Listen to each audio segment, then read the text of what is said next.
We drew just a few moments ago to determine the order of opening statements, and the first candidate is Mayor Welch. Good evening. Thank you all for being here. Thank you to the NAACP for hosting this debate and for your impactful work for justice, equity, and accountability in our city. 5 years ago, I made a simple but powerful promise to the citizens of St. Petersburg, and that was to work for principled and inclusive progress, not as a slogan, but as a governing philosophy. I've kept that promise, and St. Pete is stronger because we face those challenges together. Tonight, I'm asking for the opportunity to continue that work. My vision for St. Pete is the same as it was 5 years ago, and it's clear. It's guided by our 6 guiding principles and our 5 pillars for progress, the things we focus on: housing, environment, infrastructure, and resiliency, education and youth opportunities, neighborhood health and safety, and equitable economic development. These principles and pillars guide how we govern and what we do in the community. Everything we do, every budget, every policy, is anchored to those pillars and principles. During my first term, our community and my administration has been tested like no time before. COVID, 5 hurricanes, relentless preemption from Tallahassee and from Washington. But when the challenges came, we didn't look for someone to blame, or a political opportunity, or a campaign issue to run on. Instead, we did what our principles compelled us to do and what every mayor should do. We looked at the problem, we analyzed it, and we looked for the best way to move our community forward. We did the hard work to move our city forward. You all remember what it was like 2 years ago after the hurricanes. And that is what 3,800 city employees show up to do every day in the city of St. Petersburg. And it has earned our city routine national recognition for the way we govern and for our services. I've held 2 elected offices in this community, county commission and mayor. In both, I focused on getting the job done, not on the next political opportunity. This is my hometown. I've never called another city my home. This work is personal to me. I've worked closely with the NAACP on many of the issues facing our community. We literally met in the streets for community conversations, and I stole that title from President Sani, and I admit it. We were there when folks needed us. I'm not a new face to the work of the NAACP. I'm not someone that shows up only when it's election time. We have more work to do. I'm committed, I'm tested, and I'm proven. I'm thankful for your collaboration, and I'm looking forward to the debate tonight. Thank you all.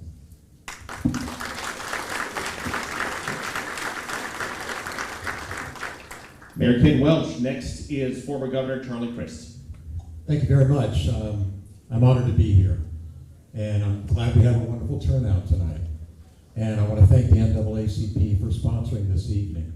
It's a real privilege to have the opportunity to be before all of you and have the chance to talk about this beautiful city that I know we all love. I was born in Pennsylvania, but I moved here when I was 3 years old. I went to Bay Vista Elementary on the south side, Bay Point Junior High, then Riviera Junior High School, where I was student council president. Then I went to St. Pete High, graduated in 1974, and I was senior class president and quarterback on the football team. When I first went to college, I went to Wake Forest in Winston-Salem, North Carolina. Played football there for 2 years as a walk-on quarterback. But I missed Florida, so I transferred to Florida State University in our state capital, Tallahassee, and loved it. Enjoyed it very much. Was in a fraternity there. When I graduated, I went to law school in Birmingham, Alabama, the Cumberland School of Law. And when I came back to St. Petersburg, my first job working here in this town that we all love was to be general counsel to minor league baseball. I worked under 2 Major League Baseball commissioners, Bowie Kuhn and Peter Ueberroth. Baseball is in my blood. I believe in it. I never played the game myself, but I appreciate it. And so I'm glad that we have a Major League Baseball team still here in St. Petersburg, and I hope we do after the 28th season. I'm a never give up kind of guy, and I know, just like you do, they're looking at Hillsborough and Tampa, and that's okay, but I know that we can do better. We have a renovated stadium after all here. We have a lot of businesses that depend on that team being here. One of them is called Fergs. You may have heard of it. A dear friend of mine, Mark Ferguson, owns it. It's right across from the Trump. I'm excited about the future of our city, and I know you deserve the best. I know you deserve good cleanup after hurricanes hit our city. I know that you need to have a opportunity for all of your families to have a good education, to have safe streets, safe communities, a clean environment, good schooling, and the kind of opportunities that every American deserves. We certainly deserve them here in St. Petersburg, Florida. This is a special place. This is a place that provides so much opportunity to so many people, and we need to continue that and improve upon it, in my humble opinion. I'm running because I love the city. More importantly, I love the people.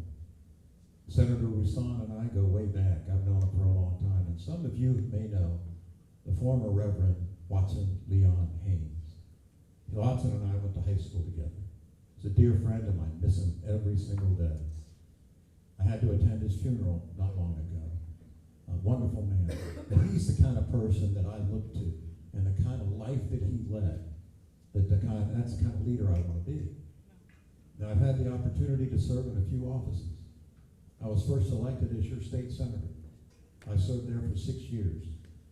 Thereafter, I got elected Commissioner of Education for the whole state of Florida. I'm the last election of Education Commissioner. Congressman, And my time is up. it is. I also served as your governor. Thank you. Charlie Crick. In order of drawing, next is City Council Member Randy Gabbard. Well, good evening, everyone. 23 years ago, my husband Keith and I chose St. Petersburg to begin our lives. Since then, I have seen this city through the eyes of a business owner, a neighborhood volunteer, a city council member, and a mom. Our city stands at a crossroads. The choices we make over the next year will define our future for the next generation. We must lead in a proactive way with a bold vision for our future. Make no mistake, I am not here tonight running against anyone. I am running for the future of St. Pete. Building consensus takes hard work, of which I am no stranger. My record is clear. I am the only candidate before you who combines the perspective of a business leader with the experience of a dedicated public servant. I know our budget, I know our policies and our processes, and I have stood alongside you through the best and worst of what our city has faced over the last decade. And those challenges did not wear me down. In fact, they fueled my fight to strive for a stronger city. As your mayor, I will hit the ground running on day one to restore accountability, transparency, and collaboration to City Hall. As one of my top priorities, we will start building a streamlined permitting process that rivals the best in the nation, and we will execute our stormwater master plan with a focus on protecting your homes and businesses. We must also face hard realities of living in a coastal city. Climate vulnerability is rapidly becoming the next housing affordability crisis. And when coastal neighborhoods can't survive, it puts pressure on our inland communities and drives up the cost for everyone. I have led the way in innovative housing solutions in my time on council, but I know that we will never build our way out of this crisis. True affordability means addressing the total cost of living and bringing higher wage jobs to St. Petersburg. And together, we will explore low energy options, end food insecurity in South St. Pete, and prioritize safety for all road users. And finally, when it comes to the historic gas plant, my goal is not to halt progress, but to fulfill it. I'll continue to work on a strategic plan that honors past promises by driving real economic opportunity, and we will maintain our vital community resource as just that, not a prize for the highest bidder. I've released a real plan on the city based upon the issues that matter most to you. Please visit my website, Brandy for St. Pete, to learn more, and let's build a resilient, stronger city together. Thank you. Councilmember Randy Gabbard. Next, Maria Scruggs. Good evening, and I'm going to take an opportunity to stand. My name is Maria Scruggs, and I was born and raised in this city, returned here in 1987. And one of the things that I'm coming to you all is as an employee. So I see my run for mayor of St. Petersburg as I'm applying for the job. And one of the things that the voters of St. Petersburg did in 1993 was to decide that they did not want a political person to run the city of St. Petersburg. What we wanted was a strong mayor. I am the only candidate that is sitting up here that has been certified by the state of Florida as a public manager. I'm the only candidate that has a very extensive background, over 40 years in the public sector. That experience includes, I'm a former special agent with the Florida Department of Law Enforcement, former beverage agent, state attorney's investigator. I am currently a jail administrator in Orange County. I have continued to serve my city, St. Petersburg, where I commute from Orlando to St. Petersburg every day for the last 19 years. And it is my intent that when I retire on July 24th, that the next job that I will be having is the mayor of St. Petersburg, Florida. And the reason that that is important for me is because St. Petersburg is in an affordability crisis. One of the things that we tend to do when we are professional politicians, which I am not, I will admit, I am a public administrator, big difference. And one of the focuses of those that are public administrators are results. And what I can tell you through the petition process that we just finished, I was the only candidate to qualify by petition, where we spoke to 1,429 people. And while the media would have you believe that everything in St. Petersburg is beautiful, I contend it is not. There is a lot of work to do. And that when you have a city that is in affordability crisis, before we can talk about affordable housing, we've got to focus on putting money in the hands of people. That's how you begin to address affordability. We can't go backwards. We got to be able to support the small businesses. We will never be a city that will have Fortune 500 companies at every corner. But what we do have is a plethora of small businesses that serve as the economic base of this community. And as mayor of your city, it is my intent that we will focus on getting, working with partners to get livable wages, and to also build a city of support that support our small business across various industries. Thank you. Maria Scruggs. And that leads us to Kevin Backworth. Hey everybody. Can you hear me? Yes. All right. I want to thank Esther and the St. Pete branch of NAACP for inviting me. Thank you. Also like to thank our moderators. It's very kind of you to be here and do this. I'd also like to acknowledge my wife, Kathy, and my son, Lucas, in the front row here. And my mother and stepdad that are unfortunately in the back row. I'm Kevin Batdorf, the unpolitician. I know what a lot of you are thinking. And yeah, I wrote this down. Usually I speak off the cuff and it gets me in trouble, but I'm going to try to go from the script here. So I know what a lot of you are thinking. Who is this guy? Who is this person? What makes him think he should or could be mayor of St. Petersburg? I can talk about how I grew up in St. Pete, born here, Mount Park Hospital. Or I can mention that I'm the only one on the stage that attended and graduated from Gibbs High School, the original Gibbs High School in the 70s. Or I can talk about my work history and volunteer service, which is extensive. But honestly, I'd rather talk about you. Let's talk about housing affordability in St. Petersburg, not just downtown. Let's talk about my plan for crime prevention and the future of our youth. I'm talking about the kids that are 15 to 20 that are headed down the wrong path. My plan focuses on opportunity training, financial literacy, and community service.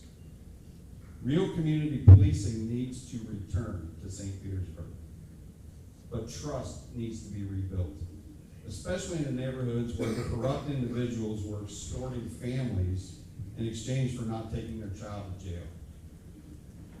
I'm sure some of you remember that. We can discuss the failing infrastructure, drainage, roads, water treatment. I won't be the guy claiming victory for patching problems. I want to fix them. I'll have shovel-ready projects in place when applying for grants. That way, the costs won't quadruple. And if it's not okay to dump treated sewage into Tampa Bay, why is it okay to put it in the Florida aquifer? Just asking. Personal and political agendas should not influence the distribution of resources, especially after a major disaster. Blame for failure should not be placed on outside agencies such as FEMA. I'm running out of time. Hold on. There's a whole lot more. Transparency, where do I start? Again, I'm Kevin Batdorf, young politician. Thank you all. And Mr. Beckworth, you will draw the first question. The topic is leadership and public trust, and we'll work down the line, moving on to Governor Christ and on down to Mayor Welch. Mr. Beckworth, tell us about a time when your leadership was really tested and challenged. What did you learn from being challenged at that point, and how did it shape or change your approach to leadership today? For those of you who don't know me, I was president of the Shore Acres Civic Association. I was thrust into a leadership role when Hurricane Idalia devastated our neighborhood and a neighborhood to the north of us. At that time, we had conversations with the city, with the mayor, with the administration, and we made progress. We were actually looking really well at some solutions to the problems that came up.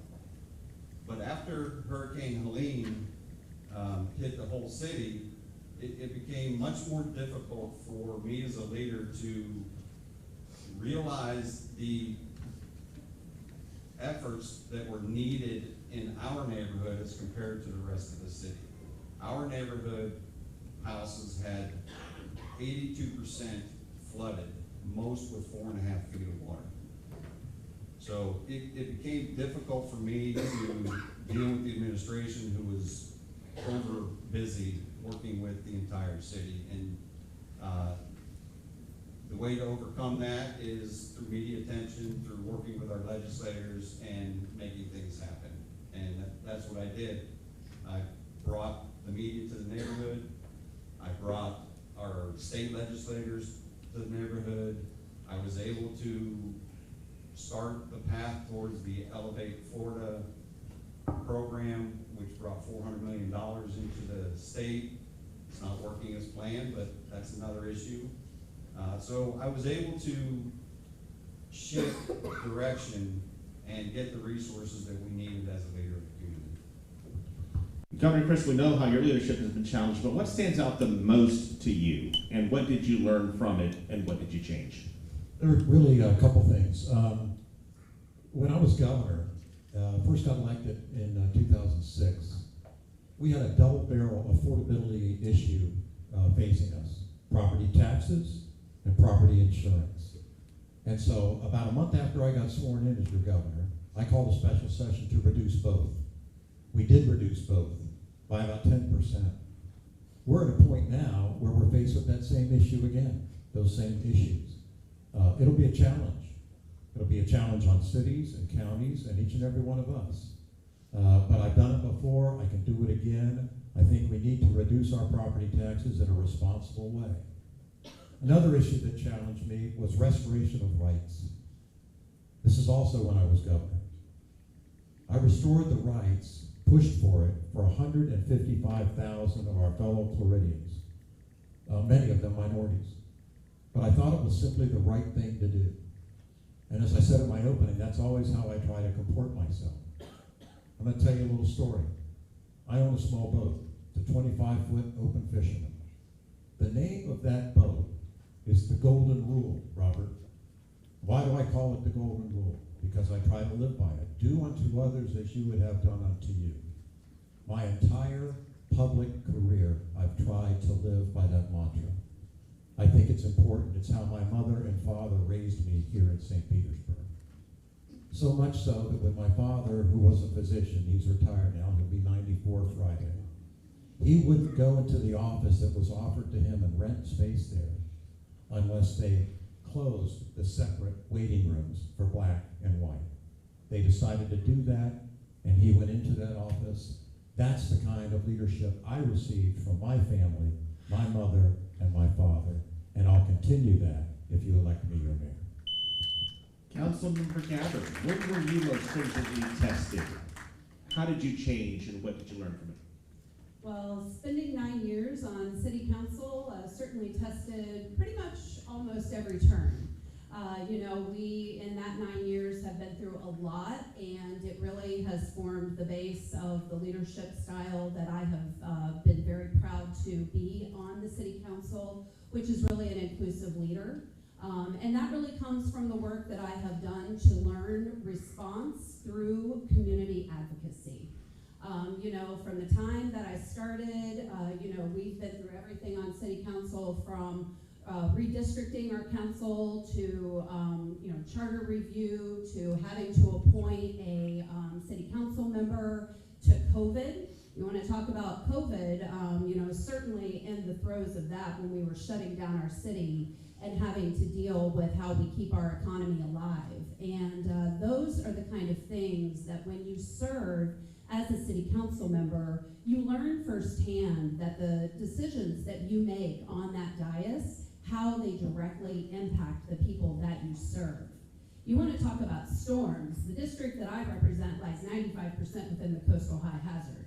So every single storm that's come through this city, my office has responded. I have been in the trenches with people. And what I have learned through that is that we cannot leave people behind.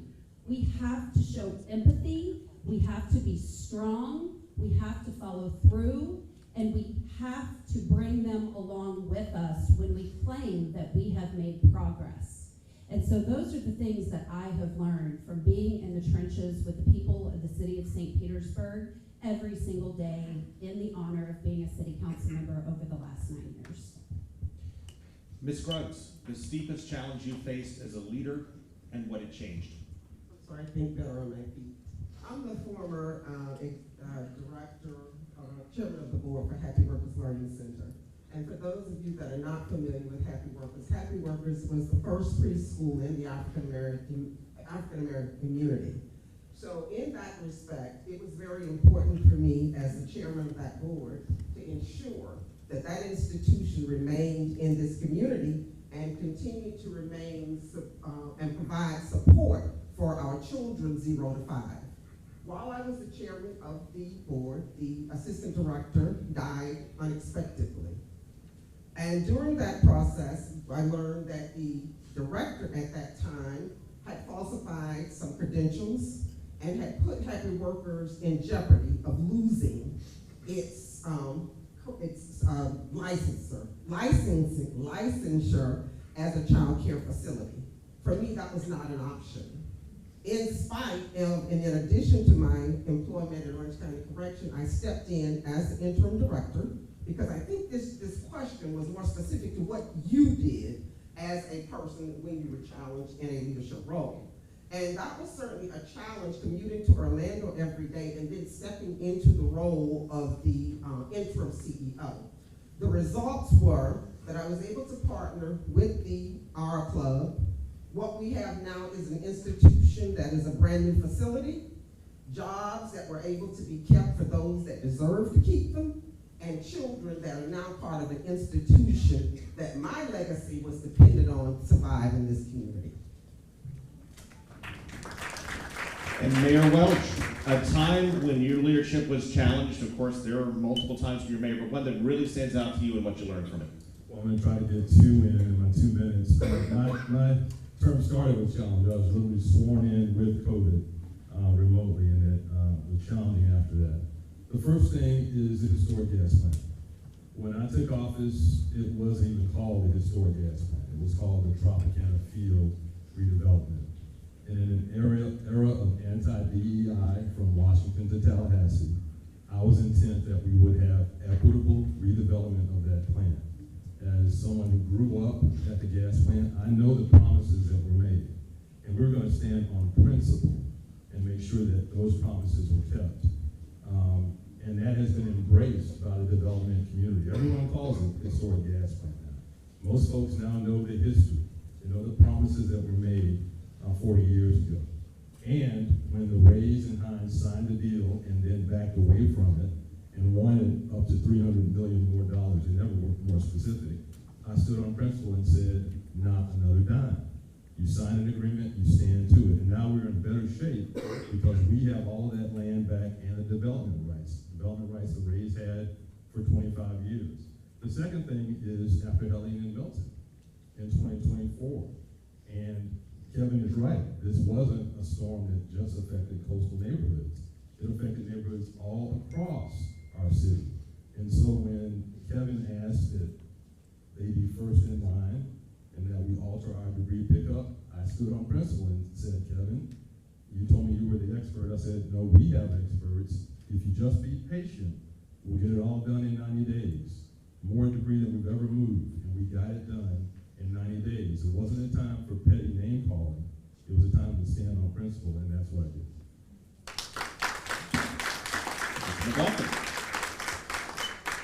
Our next question is going to get to that crisis management and emergency response. And we'd like to ask each of the candidates, this time we're going to start with Governor Christ and go down the line to Mr. Beckler.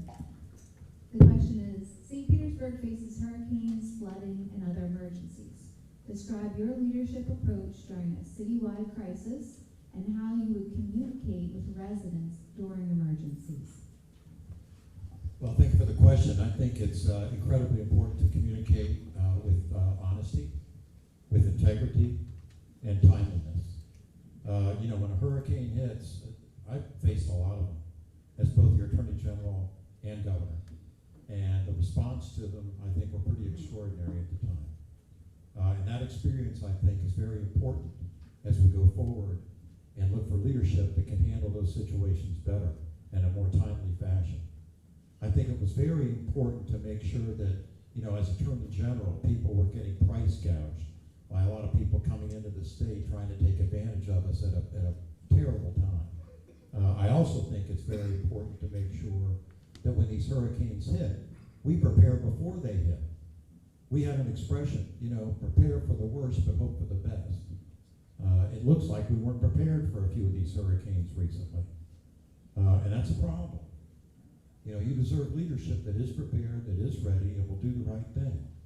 And will be at the Emergency Operations Center when it's necessary. And not leave it and go home. We need leaders who will be on the job. I will be on the job. I always have been, I always will be, no matter what office I've held in the past. And why this is so important to me is because it is my hometown.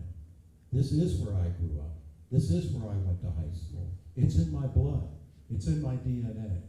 And I know we can have better leadership, and that's what I'm offering to you. It's your decision, and I hope that you exercise your right to vote on August the 18th in this primary that all of us up here are engaged in. Thank you very much.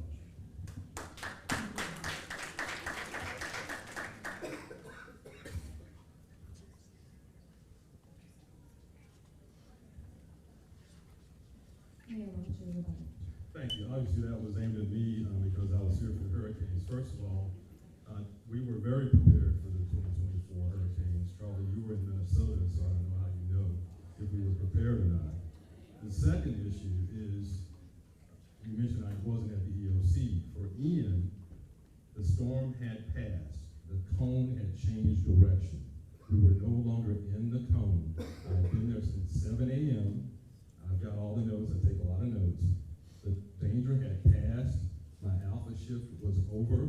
And with the storm moving east, after being at the EOC all day, I was there. I decided to go home and check on my family, as everyone who turns over an alpha shift has an opportunity to do. Those are the facts. Thank you. And Councilmember Garrett. So my record on communication and transparency is very Just clear. one moment. Sorry. I have to restart?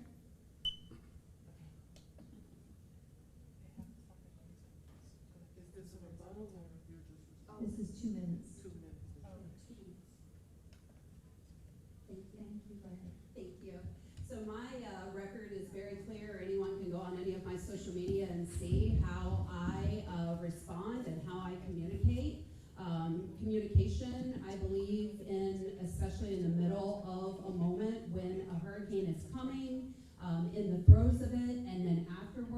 that is the time when you have to ramp up all of your communication, and that is exactly what I have always done. But it's not just about what you do in the heat of it, in the 3-4 days when you're living through it. It's what you do after, and when you continue to be there time and time again, communicating with residents to let them know you have their back. You are going to continue to help them navigate the long recovery process. That is when real leadership shines. My office essentially served as a triage office for the permitting department for, well, we're still doing it today. What are we, 20 months after Hurricanes Helene and Milton? Because residents need that support. Residents need that guidance. People should not have to figure out how to become a contractor in order to repair their homes after a storm. My office took that seriously and personally because I was going through it too. And so my own lived experience told me that if I can't figure it out, people can't either. That is the kind of leadership that people deserve. Communication, transparency, a clear path to how they can recover, and then a mayor who will actually respond whenever they need you the most. And showing empathy, I believe, is a strength, not a weakness, and making sure while you are helping people through one of the worst times of their life, you are doing it through the lens of empathy and compassion to help them rebuild. Thank you, Councilmember Guy. If we might all take just a moment to make sure our cell phones are silenced. Thank you so much. Ms. Rex, your leadership approach during the citywide crisis and how you communicate with residents during emergencies. Absolutely. Well, one of the things I have been formally trained as a public manager, and one of the areas that we focus on is crisis management and how do you respond to these type of emergencies. And one of the things, if I were to critique the city of St. Petersburg, I would critique them in this manner only. The preparation for emergency does not start at the time of the emergency. It starts long before. And one of the strategies for my leadership as mayor would be the building of relationships with the 42 distinct neighborhoods that we have in this community. And once you talk about communication, and once you have a relationship with these neighborhoods, you know how best to communicate a message. One of the biggest critiques that we had in this, the situation with Helene and Milton was about communication. People were discombobulated, people were displaced, people were scared. Because we did not have those relationships in place prior to this disaster, it made the recovery a lot more complicated.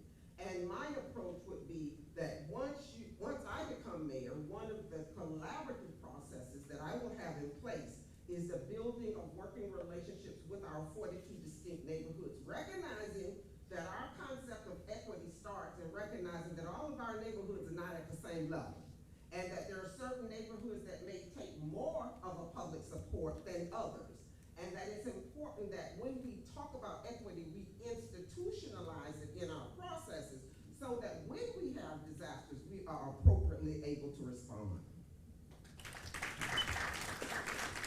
Thank you very much. Can you repeat the question, please?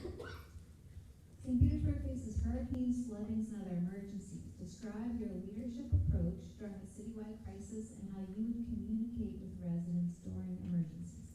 So the communication is frequent and straightforward and it's multimedia. When the hurricane is approaching, we have frequent press conferences warning folks about the impending storms, asking folks to evacuate. After the storm arrives, we tell folks how they can recover. We also, in the last two storms, for the first time ever, had to tell folks, two of our three sewer plants are going to have to go down for the first time in our history because we never faced 7 feet of storm surge. And so you got that lovely call from me saying you can't flush your toilets or do your laundry because our infrastructure was overwhelmed. So that communication was constant. But we also were in neighborhoods We were out in the field, and because we do have those relationships you talked about, Maria, we got a recommendation in between Helene and Milton from the community, from Deborah Fix Sanders, Councilmember Gypsy Gallardo, Nikki Gaston Capehart, and others said, why don't y'all use some of our folks that have trucks to help haul some of this debris and get it out of the way before Milton gets here. That's how we created very quickly the Hometown Haulers Program that just won the Governor's Hurricane Conference Award, where they moved more than 5,000 loads of debris off of our streets and injected more than $1.5 million into our local economy with local business folks doing that. And so the communication is constant, and after it, we wanted to make sure folks knew how to navigate. So we had a forum at the Coliseum where we had the Florida Department of Emergency Management, FEMA, the SBC, we had Pinellas County, a way for folks to come and sit one-on-one and get information. We also did that virtually. We brought food trucks to the community. We were very engaged and consistently engaged. And of course, we got our street teams out helping folks connect door to door. And that's the way you have to connect until folks are back on their feet again. Thank you, Mayor. Mr. Batdorf, your leadership approach during a citywide crisis and how you communicate with residents during emergencies. Well, I can tell you, I wouldn't go home after first shift or whatever it was. If I know that we have a storm surge of 12 to 15 feet coming, I'm staying in the emergency center until we're done with that. Second, I'm gonna prepare the city for a 12 to 15 foot storm surge, not a 7 or 8 foot storm surge where you have to call neighborhood leaders at 9 o'clock and say, hey, we're shutting it down and we're going home. Don't flush your toilets. And then sewage spills into our streets. And that doesn't get into the media. And then these piles of debris that sit there for 90 days that are mixed with salt water and sewage and people's lives. The next topic is ethics, oversight, and financial accountability. The question goes to Councilmember Gabbard.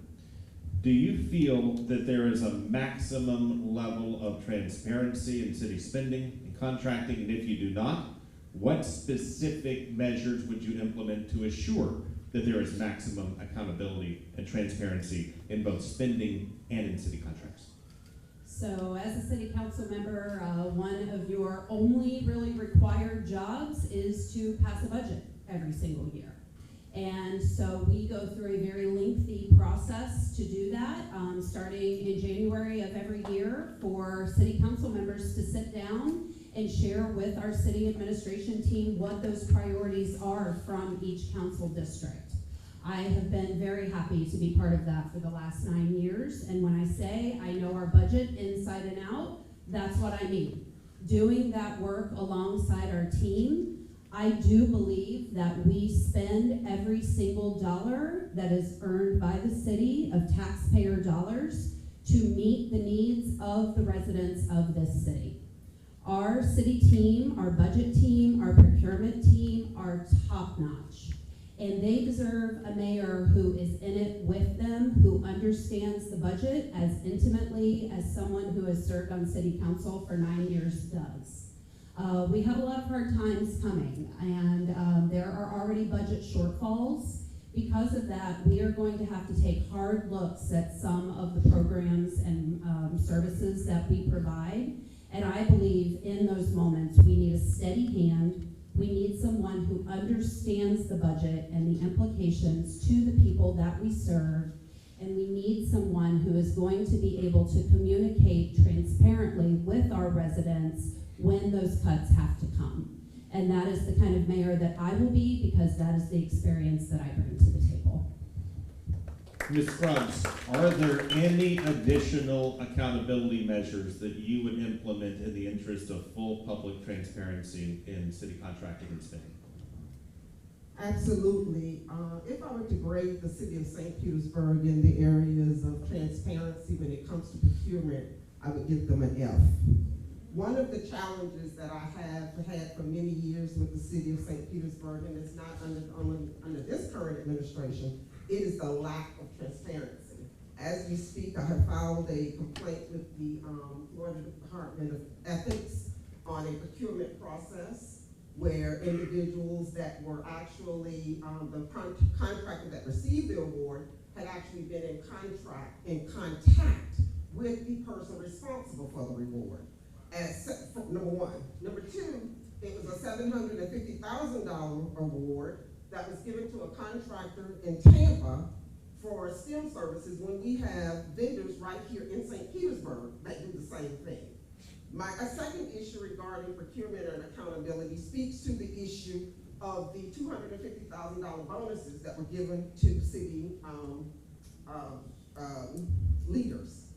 My challenge has been, when that hit my phone that was happening, I'm sending to city council members texts where their former Attorney General Bob Butterworth had issued an issue on that very specific issue where you just cannot hand out money to city employees. Now, the mayor has since asked for that money back, but what I have been unable to verify is how many people returned it. And when I have asked the question several times, I either get no response or I don't know. That is not acceptable. I think one of the last issues that I will speak to the issue of transparency or lack thereof is the issues regarding utilities. We have people that have excessive utility bills. We do not have a solution as to why individuals are receiving $10,000 water bills. And Mayor Welch, do you accept any of those criticisms of city transparency? Do you give your administration an A+, or is there anything more that you would do? I certainly don't give it an F, but Maria and I have disagreed over the years. In fact, you were the lead plaintiff in the Scruggs versus Board of County Commissioners. You lost that case. And, you know, you can say anything, you can file an ethics complaint, but you have to get down to the details. Look, I'm an accountant by trade. I understand business, I understand our budget. I sit through every line item review with every one of our departments.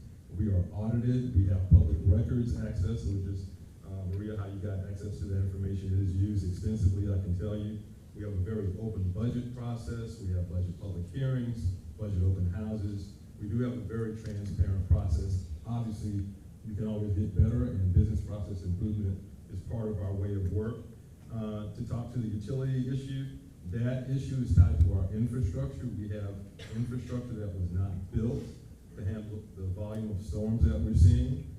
We have a 30-year-old mainframe system backing it up, and that's part of the bad estimates. We are already updating that system with a Tyler system that will replace that. We have, despite what I've seen on social media, already installed 25,000 digital meters as a way to get to real-time information on your water bill. The problem now is you don't know you have a leak until you get the bill later on. Real-time water meters will help you get that real-time information. We're already moving forward on that. And so I would give us, you know, a solid B. We can always get better. But like every government in the state of Florida, we are transparent, we're open, there are public records access rules, we are audited, and you have much more access than you would have at the state level. You can come and talk to us about our budget, you can talk about any line item, and when you talk about the STEM issue, you know, let's talk about the entire process. You have to apply for the job. The folks from St. Peter you're advocating for did not apply, and we picked a proven STEM provider to do that job. Mr. Backdoor, we got a B, we got an F. What grade would you give the city, and what specific measures would you implement in the interest of public transparency, if any? Mr. Patrick, we have to move on. Okay. And please note, the time clock does not allow for 30 seconds, so it's a minute, but please stop at 30, and I'll let you Well, know. I can remember all that. Okay. I got it. Let me clarify something. In my complaint to the Department of Florida Commission on Ethics, it was not because I was advocating for any potential vendor. What I was advocating for was a transparent process. And while there were individuals locally that did not apply, my question was, why did staff not have the same communication that their public records revealed that they were having with the vendor that got the grant months before? And we The are grant at process. 30 seconds. We're going to Okay. supervise. Okay. Mr. Batdorf, we've got a spirited debate now. What say you? Well, I'm gonna have to agree with Maria on the F. The transparency is opaque at best. Sewage spills are not reported properly. The water meter issue has not been addressed by the city. They are not providing information as to what actually happened.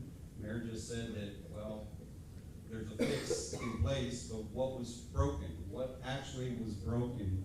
Why are people getting these high water bills and then being told to go out and pay expensive plumbers to come in and say, oh, there's no leak, there's some other problem? Well, the city's not responding to questions as to what was the problem. Was it the meters? Was it the hurricane? Turns out the problem existed before the hurricanes. So the city knows what's going on, they're just not telling us. And sewage spills, I wasn't kidding. After Helene, who heard about it? We lived it. Why isn't that more transparent? Why doesn't the public know that we're pumping treated water into the Florida aquifer? Why is that acceptable? Governor Christ, on public accountability and transparency. So far, we have a B and 2 Fs. What would you grade it, and what would you change? I'd give it a D for the reasons that have already been stated, frankly. But I will tell you that ethics is important to me, and it should be important to you. I'm sure that it is. It's so important to me that when I got elected your governor, my first day after being sworn in, we established the Office of Transparency and Ethics within the governor's office itself, so that you could see everything that was going on, how your money was being spent, and why it was being spent that way. Why? Because it's your money. You're the taxpayers. You're the boss. But for you, the government does not exist. And if you don't have people that hold ethics in high regard, that are in public office, that you elected, then you're not going to get the straight story every time. Not only did I establish that on the first day of being your governor, I also made sure that as a member of the Florida Bar, I was on the ethics committee there as well. It's very important, and I think that everybody deserves that kind of honesty, transparency, and forthrightness from your public officials. As I said earlier, it's because you're the boss. We're asking to be your employee as the next mayor of St. Pete. That's what I'm asking for. And I promise you, if I get your vote, I will make sure that transparency exists much more than it does today in the mayor's office of St. Petersburg, Florida, because you deserve it.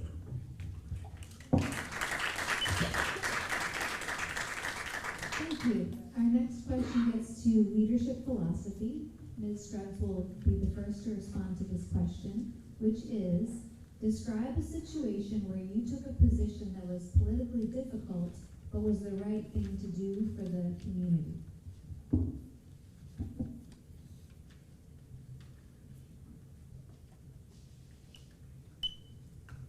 I'll go back to an issue that Mayor Welch referenced. I was a co-plaintiff in a lawsuit against the Pinellas County Commission.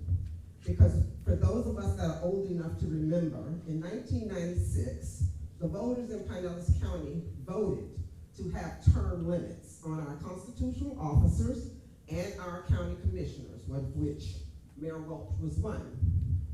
Well, what was very interesting is when there was a lawsuit that ruled that it was okay for county commissioners and constitutional officers to have term limits, guess what county in the state of Florida was the only county where the individuals that were in the seat, and Mayor Welch was one of them, did not get up out of those seats. And of course, the thing that I went back to and why I brought a legal challenge was because we voted in 1996 to have term limits. But what the county commissioner's position was, we did not have term limits. And guess why they said we didn't have term limits? Even though our charter in the county requires us to have the language in the charter by January of the following year, Once the voters passed a referendum, our elite county officials did not put it in the law. As a result, yes, we lost the challenge, but what was very disturbing, as others around the state tried to figure out, how is it that Pinellas County's county commissioners did not get out of those seats? And while it was not a popular position to take, it was the right thing to do, and I stand that that was the right thing to do, and will continue to believe that it was the right thing to do because the law said so.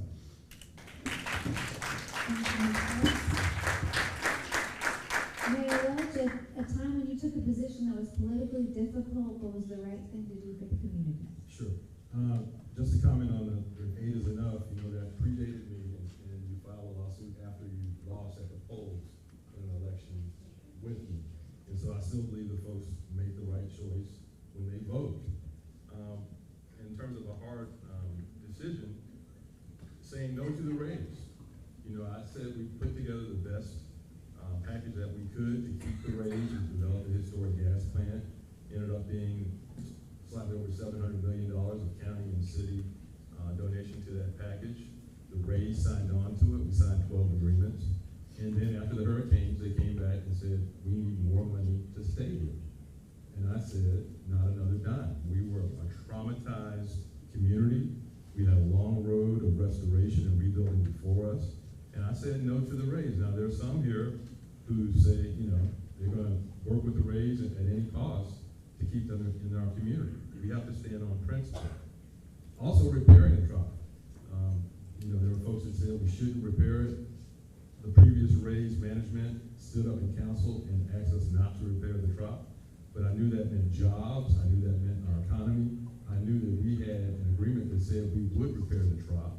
And so we had to do that. So I moved forward, and now the raises are back. That the economic benefit is back, the jobs are back, and they're going to be there through 2028 and possibly another 1 or 2 years if they ask for extension. On the historic gas plant, there's some now who originally were against the historic gas plant deal because of baseball. Now they're against it because we need to plan more. We've been planning for 40 years. All we've done is plan. It's time to honor those promises and move forward and bring the jobs, the housing, the economic opportunity, and honor those promises. And so I'm determined to move forward with that because those promises don't have an expiration.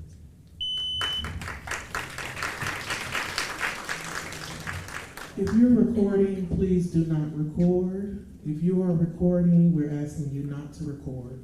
We have a rebuttal from Ms. Maria Scruggs. Thank you. That's 30 seconds.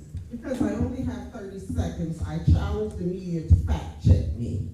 In 1996, did or did not the voters vote for term limits? Yes. In 1997, when the charter called for those referendums to be in the law, in the state charter, were they in there? The answer was no. Mayor, this is one of the problems that we have. We have a difficulty getting the facts straight.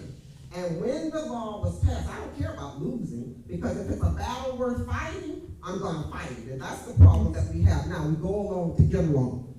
Thank you. Mr. Baddorf, a situation where you took a position that was politically difficult but was the right thing to do for the community. You guys having fun yet? Okay, I'm not a politician. Did I say that before?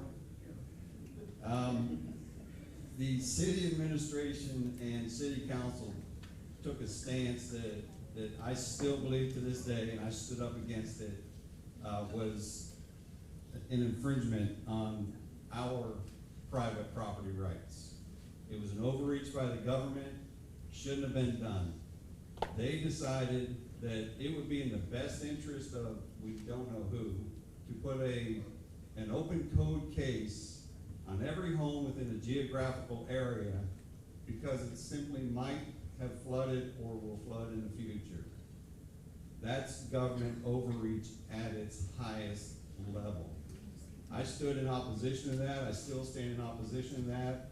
I believe it brings down property values throughout the city, throughout everywhere that it was placed. And let me tell you, doing that on a neighborhood or area, you're gonna get people that didn't flood, and now they also have a code case on their house. Open, title defect.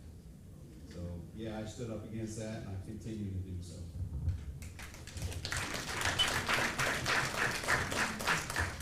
Governor Christ, at the time you took a position that was politically difficult, but the right thing to do. Well, going back to being Attorney General, I brought a case. It was about a bombing murder of an African-American couple in Mims, Florida, the Moors. And bringing that case, it had been kept quiet for about 50 years. 50 years. Nobody brought it up, nobody wanted to prosecute, nobody wanted to investigate. I thought that was wrong. So under my leadership, we investigated. Made people uncomfortable. But that's okay, because you gotta do the right thing. And you gotta find out who was at guilt. We found out sheriffs were involved in the KKK, in the bombing of those people in 1950 on Christmas night. Number two, also as Attorney General, I sued utility companies, I sued power companies, I sued insurance companies. Why? Because the Public Service Commission, who's supposed to regulate them, was not regulating them hardly at all. They would grant virtually every rate increase that they came to the Public Service Commission to receive.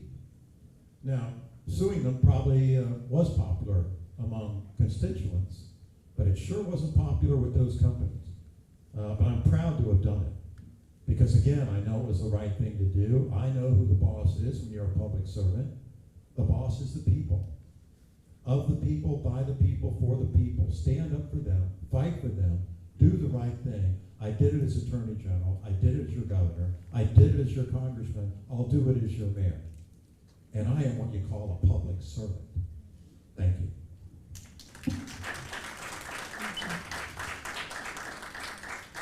Councilmember Gabbard. So first of all, the codes case issue, that was an administrative action, not a city council vote, so let's just be clear. The issue that I specifically want to talk about is the historic gas plant. So, you know, the historic gas plant right now, we are on this trajectory to select a developer based upon an unsolicited bid process. What I have heard time and time again from the residents of this city is that they do not care for the process itself, nor do they necessarily believe at this point in time we should be looking to sell all of the land to one developer. I took the hard stand, and I led City Council in a 6-2 vote to request the administration to pause the selection of the developer. I did that not because I'm running for mayor, which is what was said. I did it because that is what is right. That is what the residents are asking us to do. And I did it even in a time when it probably maybe wasn't the most politically expedient thing for me. But I am a city council member until December 31st of this year. And I will continue to vote with the residents in mind every single time I go to that dais. The residents of this city deserve for us to have a comprehensive planning exercise that tells us what the right move forward with the most vital resource we will ever have in this city is. I stand by that vote. I thank my fellow city council members for standing with me on that. We are continuing to move forward on a planning process with the community at our side, and we will not go backwards on giving away our most valuable resource to the highest bidder. Question now on community access and community services. This one goes to Mayor Welch. Which communities or neighborhoods do you believe are overlooked by city administration, or do you believe have felt overlooked, and how would you rebuild trust in those areas? Look, there is need in every neighborhood, and so we try to reach out to every neighborhood. We bring our government to the neighborhood. We have city hall on tours, where we go out to rec centers in the afternoon. We bring food. We just had one at Lake Vista. It was packed. Folks can come out. They can talk to our departments. All of the departments are there. They can talk with me. We have a little coffee with Ken corner. Last time we were outside, so we had a cone of ice with Ken. We've done that all around the city since I was sworn in. We have monthly meetings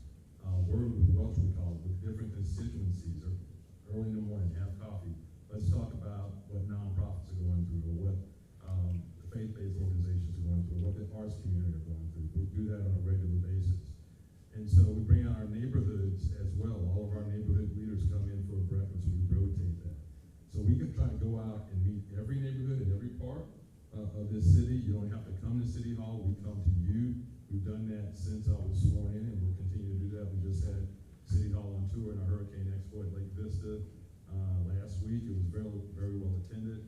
And so we try to keep that in touch component of our governing principles always at the forefront. And we've gotten really good feedback from that, from the community. Mr. Batdorf, close to home for you, is Shore Acres overlooked? And are there other specific neighborhoods that you feel are overlooked or have felt so? And what would you do to rebuild trust? Well, as a neighborhood president of a neighborhood like Shore Acres, I can't say that neighborhoods are overlooked per se. I can tell you that if you, how do I put this soft? If you piss off the mayor, you're gonna feel it. So yeah, Shore Acres suffered after Helene because I was very critical of the process of what was happening. Services were withheld. Things were done differently than before.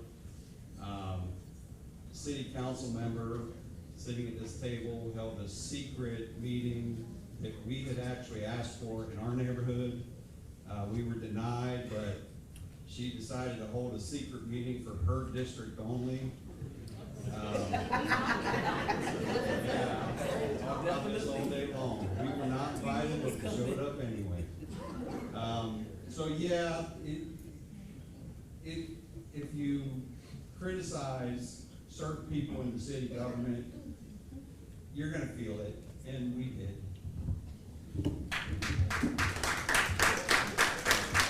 We have a rebuttal card from Councilman Gavin. So let's be clear. I organized a community meeting because I was continuing to ask the administration to bring resources to the district that I represent. Those resources were not coming as quickly as residents were asking me as their representative to bring them. I brought forward our property appraiser, our state senator, our state representative, and we had a community conversation. It was not in the secret. It was widely available online for everyone to see. And yes, Mr. Batdorf was invited and he was there. Thank you so much. Governor, we have a rebuttal card. Mr. Batdorf. Thank you for saying my name.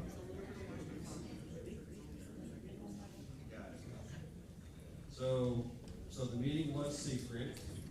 I'm not going to change that. And we had asked the administration and were bluntly told we can't do that. Yet District 2 gets everybody, the mayor included, showed up for that meeting. And our neighborhood, which was 82% homeless at that time, did not get Thank you so much, Thank you. Mr. Batdorf. meeting. Governor Chris, you're sitting between some crossfire here. The question, which neighborhoods have been most overlooked or feel overlooked, what you do about it? Is it Shore Acres? Well, like Kevin, my fiance Chelsea and I lived on Shore Acres when these things happened. So yeah, it was short-sighted, the response, in my opinion. I mean, there's still problems there. And in other parts of St. Petersburg, with the hurricane response, or should I say lack of response. It was not appropriate, it wasn't responsible, it was not timely, and it wasn't right. You deserve better service. We still have pods around the city. You know, we see them in driveways, you see them, I do too. I mean, how long does that go on? That's why preparation is so fundamentally important. That's why I think that we need better leadership. That's why I'm running for mayor. I've had experience with these kinds of issues, and I think that's the kind of leadership you want, you deserve, and you should have. Somebody who's ready to go on day one, that has had executive experience, and can make a difference when they get the job that they're aspiring to hold.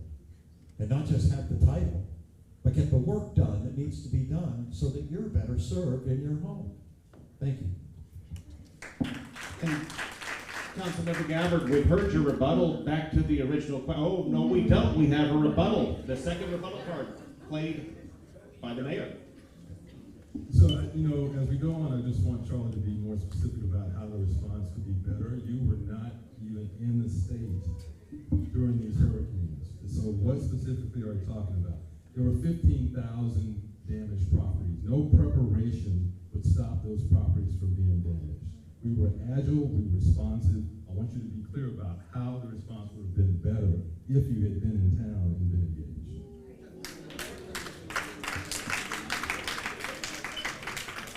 That's what I expected. We have a rebuttal card, Governor Christ.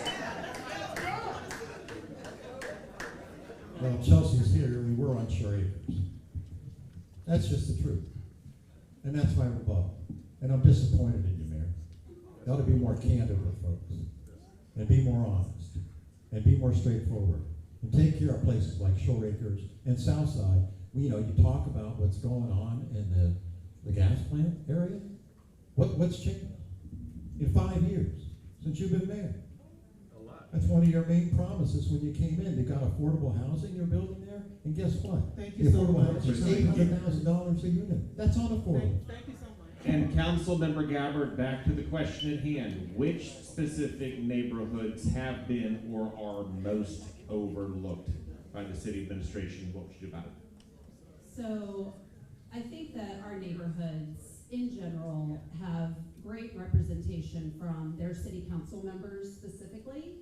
And those city council members elevate the issues that happen in their districts to the entire city hall every single day. As mayor, I commit to working with our city council. Because I've been there, I've done it, I've led community forums for my district to make sure that they have the resources they need. I know what it looks like to give community service. And I will bring that same style of leadership to every neighborhood in our city.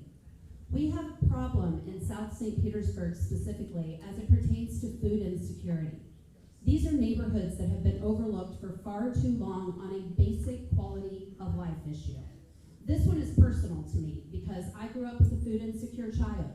I know what it means to go to school and know that that free lunch that you're gonna get might be the only meal you might get that day. Our children should not have to go through that. Our seniors should not have to pick between food and medicine. And we have overlooked that issue in South St. Petersburg for far too long. As mayor, this is going to be one of my top priorities, to make sure that we are spreading that vitality that we see in other parts of our city, where we have 2 and 3 grocery stores across the street from each other, to neighborhoods that have for far too long been overlooked on an issue like this. And these are the kind of issues that everyday people are pleading with us to solve. We can do it together. We can do it through work with the One Community Grocery Co-op. We can do it through urban agriculture work that I have already started and will continue. We can solve this challenge and we can make life better for everyone who lives in the city of St. Petersburg. Ms. Scruggs, which neighborhoods, which specific communities have been most overlooked or feel overlooked, and what specifically would you change? Can I get 2 extra minutes? You cannot. This is very personal. I live, for those of you that are familiar with South St. Petersburg, I live on Melrose off 9th Street. I didn't just move there. It's the house that I grew up in, and I'm 68 years old. And when I moved back to this city, I moved back to that house. And the neighborhoods that have consistently been overlooked have been the ones in South St. Petersburg, 13th Street Heights, Childs Park, Wildwood, you name it. I have to challenge Councilwoman Gabbard on something. She is not the first one that has talked about strategic planning in the historic gas plant. If she would pay attention to the emails that I've sent them over the past 10 years or 20 years, what they will find is consistently communication not only with this administration, but previous administrations. As a person, as I indicated earlier, I didn't talk about my education, but let me run it down real quick. I have a bachelor's in criminology from Florida State. I I have a master's from Grand Canyon University. I'm a certified public manager. I have extensive background in leadership, executive leadership. I'm a FDLE executive graduate. I had a National Jail Command Leadership Command Academy, going on and on. I have yet to be appointed to sit on any city committee that represents South St. Petersburg. So when we talk about representation, what that is code for is people that are going to go along to get along. And one of the reasons that I'm running for mayor of St. Petersburg is I'm over it. Because we wasn't until our communities became gentrified that we started to see some attention when the... Thank you so much. That's right, thank you. We're going to pass it over now to Marilyn Furman. Take it away. All right, good evening to each of you.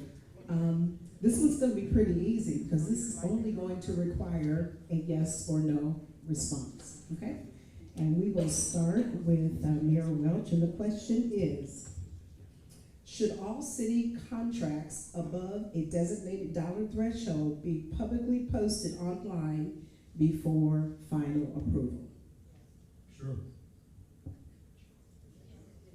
That was a yes. Yes. No worries, no worries. Chris? Chris was too? Absolutely, yes, of course. Okay. Okay. Yes. Yes. Yes. Unanimous. Unanimous. Unanimous. Thank you. I do want to add one other thing. Thank you. That was the only question I have for this round. But I want to say that we have over 200 people who joined online to watch this. So just wanted to let you all know that. This is the point in the debate where the program calls for a brief break. Do we want to hold that brief break or keep going? Hold the break? It's totally up to our moderators. Well, And we the offered. audience. We offered the candidates an opportunity for a break. Is it unanimous to keep going? I'm good. Keep going. All right, Professor McLaughlin, take it away.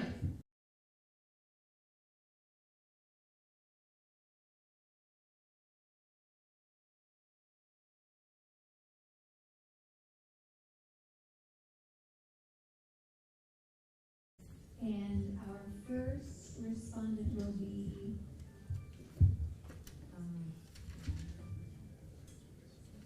Backdorf, I believe. back to Mr. Backdorf. Okay, so we're going to start with you, Mr. Backdorf. Here is the question. What is one major issue facing St. Petersburg where you believe leadership has fallen short, and how would your approach be different? Oh boy, only one. Well, I'll talk about the one that I'm an actual expert in. That's hurricane preparedness. We need a much more robust team in place to prepare for hurricanes.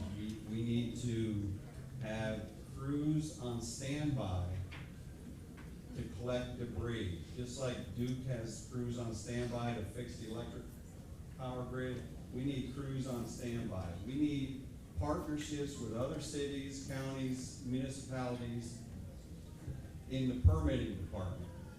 If we have another storm like Helene, what happened in our permitting department cannot happen again. If the city's gonna require a permit for every little thing that you didn't need a permit for before, and then blame it on FEMA, which wasn't really a thing, shouldn't have been, then we need to have sister cities, sister counties, whatever, that we can bring their building department people in to help with the processing, the inspections, and everything else. And, oh, by the way, we can also offer that to other cities that are in the same circumstances. So preparation, you don't prepare a facility for an 8-foot surge when it's predicted to have a 12 to 15-foot surge. You have your sanitation department manage the logistics for debris pickup, not the Parks and Rec department. That's just common sense. You have dumpsters on standby that you can place at people's homes. You have crews from St. Petersburg picking up the debris. The Hometown Haulers program that supposedly got an award Thank you so much. should be professional. Thank you so much. Thank you. Governor Chris, one major issue facing St. Petersburg where you believe leadership has fallen short, and how would your approach be different?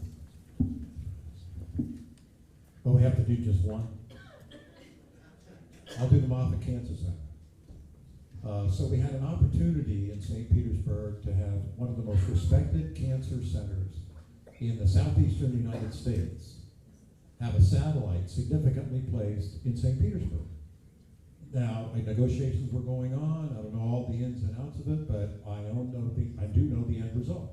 It failed. It did not come. Now, news accounts would tell us that it was because they wouldn't do more housing units. It's the Moffitt Cancer Center. Their main purpose and goal, they're not contractors, they're not developers, they're not home builders. Their purpose is to cure cancer. And we turned them down because they wouldn't build more housing units? What's going on? To me, that defies common sense. Then to me, it's personal. And it's probably personal to every one of you in this room. Almost every one of us have had somebody we've lost to cancer. In my family, it was my older sister, Margaret. She passed about 10 years ago now with brain cancer. And I think it would be smart and decent to have a Moffitt Cancer Center in St. Petersburg so you don't have to drive over the Howard Franklin Bridge to North Tampa to get treatment to save your life. That I would call a failure, and I know we can do better.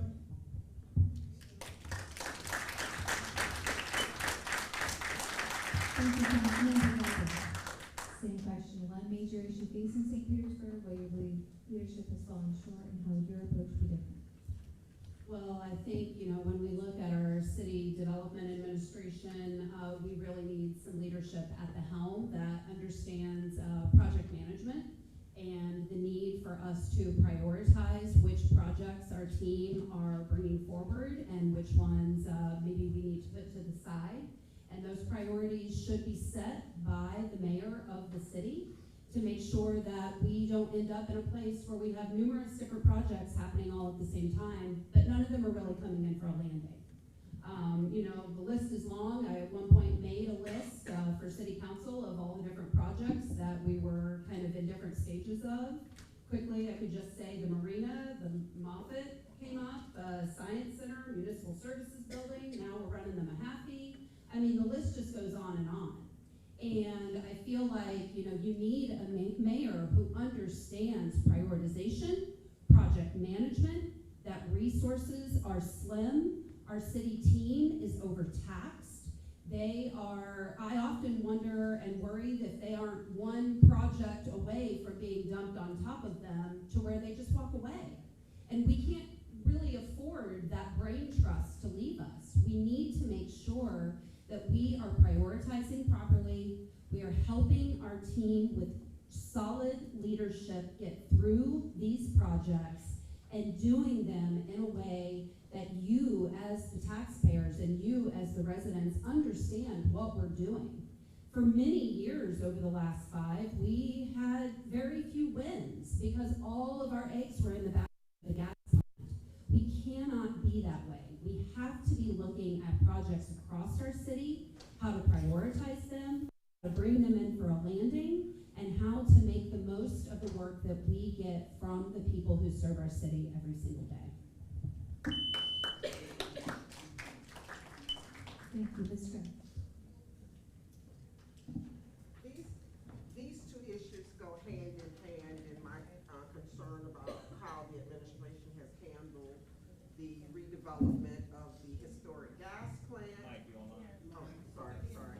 The process in which the mayor has chosen to accept an unsolicited bid for the historic gas plant, as well as the South St. Petersburg CRA and how those funds have been utilized.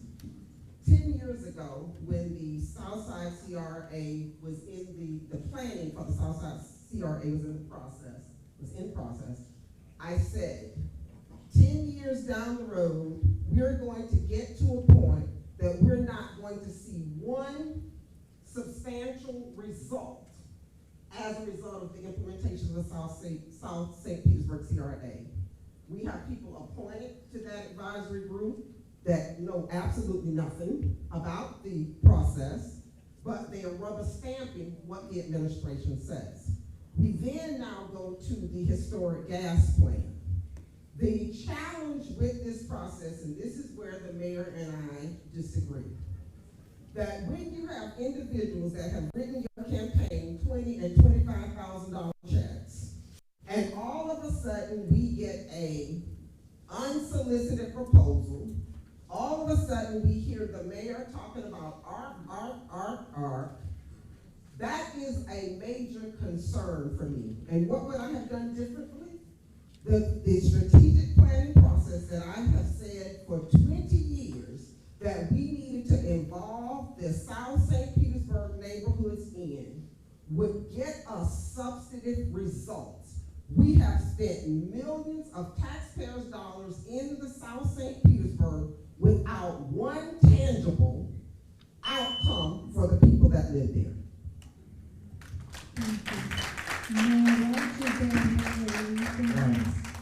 There's too much. Let me quickly, I got 2 minutes.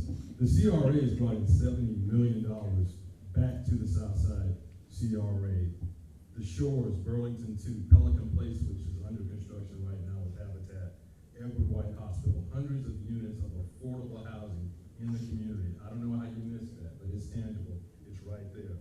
We inherited projects. I didn't interrupt you, please. I hope I get 3 seconds back. We inherited projects, we inherited COVID, we inherited hurricanes. We didn't point the finger and blame early administrations. You are sitting in a project that we completed. This building was underfunded. We ran into asbestos. We ran into supply chain issues due to COVID. We didn't point the finger. We buckled down. We redesigned it. We made it better and something that's sustainable and worthy of the name of President Barack Obama. You're sitting in a project that we completed.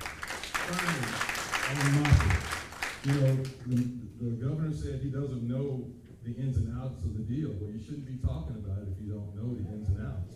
It wasn't just Moffitt. It was TPA Moffitt. They had a partner that wanted to build luxury housing next to it. And what they wanted was a $19 million subsidy from the city of St. Pete to build it. They would not budge. They would not add additional affordable housing. They also wouldn't just make a payment that we put in our own housing fund.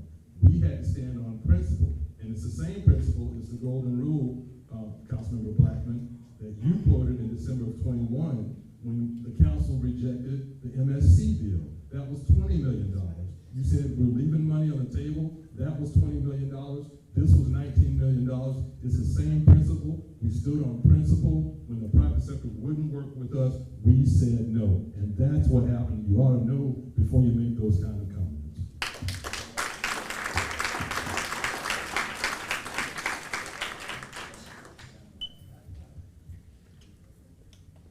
30 seconds, right? Yes, sir. Well, I think it's important to understand what's happened during this current administration. It looks like the effort to keep the raise has failed. It looks like the Moffitt Cancer Center coming to St. Petersburg has failed.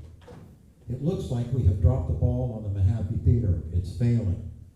These are a history of failures in the last 5 years of this current administration that I think a lot of people are tired of. You know, I'm not the only one running for this office. There's quite a few of us up here. That's not by accident. Governor Chris, thank you. Thank you. The next question goes to you, and the topic is humility and leadership. Good leadership requires the ability to admit mistakes. Within the past 10 years, can you share a professional or leadership decision that you made that you believe in hindsight was a doozy, was a mistake, that you would handle differently today, and how would you handle it? I make mistakes every day. We're all just human beings. Nobody's perfect. No one doesn't come to mind in the last 10 years, to be candid. I'm going to be straightforward and honest with you. But I do believe in being humble. I'm not an arrogant man. I am a humble man. And I try listen to people. You know, my dad used to tell me and my three sisters, God gave you 2 ears and 1 mouth. Respect the ratio. Listen twice as much as you yap, and you'll be amazed how much you will learn. That humility is important. And I'm going to tell you about a musical song I enjoy. It's by Tim McGraw. Always be humble and kind. And if you haven't seen the video, I would commend it to you. It's powerful.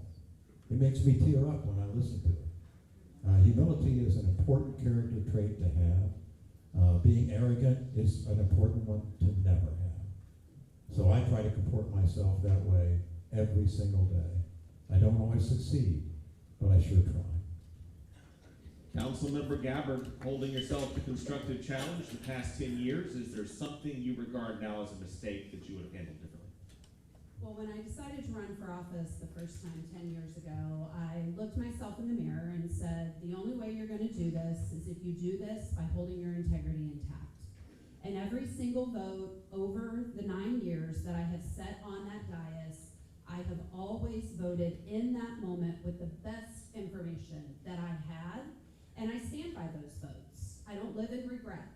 But what you do realize over the years is that sometimes you wish you would have known more. Sometimes you wish if you could go back, maybe you would do things differently. And I'm humble enough to admit that. We're not always going to get it right the first time. But the great thing about city government is that we can learn from the things that we do, the things that maybe don't land the way we quite wish that they did, and we can be humble enough to say we can do better next time. I bring all of that experience with me to the role of mayor. And so I know that the community, whenever you listen, you're going to make the best decision you can at that time. And whenever things pivot, things change, new information comes forward, it's our jobs as leaders to be transparent and say, maybe we could have done better on that, and let's try again. And so that is the kind of leadership that I have always brought to the table and would continue to do as mayor. Ms. Scruggs, do you have a specific mistake in hindsight, the past 10 years, that comes to mind that you have learned from? There is not one specific incident that I can recall that I have made a mistake and wish that I had would not have done something differently. But what I will say is that I am an open book. Those of you who engage me on social media know I don't play the piano with the truth. And one of the reasons that I start doing the truth days, because as a public servant and a public administrator, I was getting overwhelmed at listening to rhetoric that I knew was just outright lies. And what I challenge anybody to do when I engage social media, if you prove, if you show, or even if I determine that I have made a mistake or that I'm wrong, the same guidance I give to my leadership team is I own it. Because when I own it, that the chances of me making that mistake again are going to be slim and none. And that's how I lead. That's my expectation, and that I have no problem as a public figure owning whatever mistakes I make or saying when I'm wrong. And I think that is one of the fundamental reasons that we have 5 people running against this current mayor, is that we cannot continue to paint everything as beautiful when people are not able to afford their basic necessities in a city of over 200,000 people. We are in a city where we see 1 million this going up and 1 million going up here and 1 million in this neighborhood, but have we actually assessed the number of people that cannot afford a basic meal, cannot afford childcare? And I admit that the answer is no. Thank you. Mayor Welch, so far, 3 of your challengers cannot think of a mistake specifically they've made in 10 years. Can you? That's something, isn't it? No, you can always learn from mistakes. You should always have a mentality of improving yourself in business process improvement. Just to Maria's comment think I've got 5 people running because the Rays walked out of their deal. If the Rays had followed through with their commitment, we saw construction of the historic gas plant, I don't think I'd have had 5 challengers. But the issue that I would change is related to the Rays, and that is the bonuses. The bonuses were justified. The city had given out bonuses in previous administrations. I asked our staff, is this legal? Can we do this? Has it been done? The answers were all yes. And given the fact this was over a $6 billion deal, and I watched my team work for over a year, 7 days a week, without extra compensation.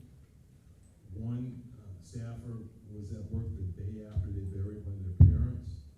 These folks put their heart and soul into a deal that was going to bring us $6.5 billion of economic input, jobs, housing, office, all those things that we've been working for 40 years. If they were in the private sector, they would have been compensated with bonuses without a thought.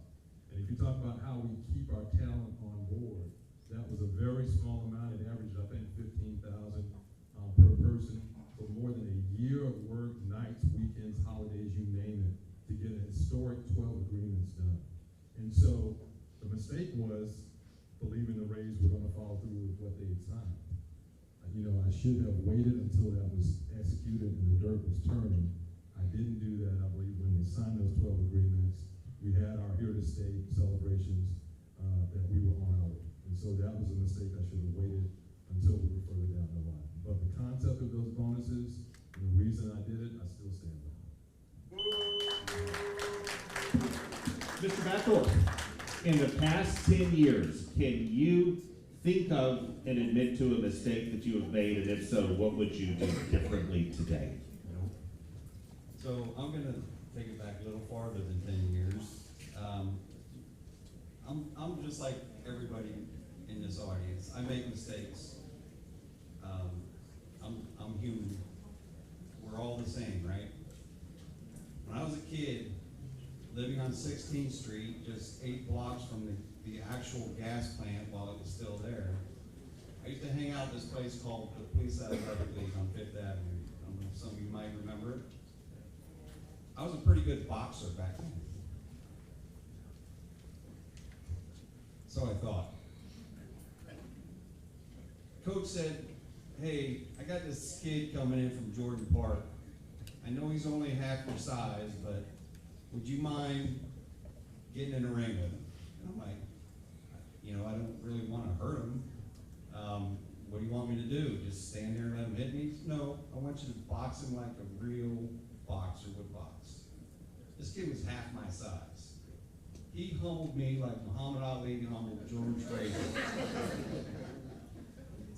That's when I took up fencing. But that taught me, don't judge a book by its cover. I mean, I've carried that with me my whole life. I don't judge people based on how they look, or I do judge them based on what they say and how they act. And guess who taught us that? Martin Luther King. So, yeah, that's when I was humbled, and I've lived that life. Our time is winding down, so we're going to send it back to Maryland. If we have audience questions, we'll take it from there. All right. This question as well will be a simple yes or no, and then we're going to go into the audience questions. We have quite a few of them, so we'll try to get through as many of them as we can. So this question is, have you ever led an organization, board, business, nonprofit, or public entity where your leadership was formally challenged, questioned, or where board members sought your removal from a leadership position? No. No. No. Yes. No. Okay, wonderful.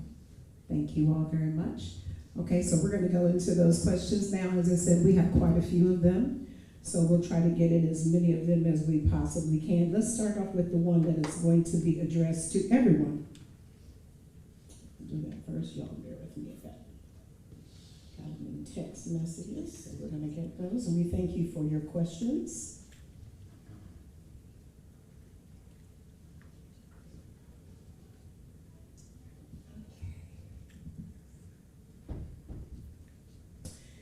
All right, this one says,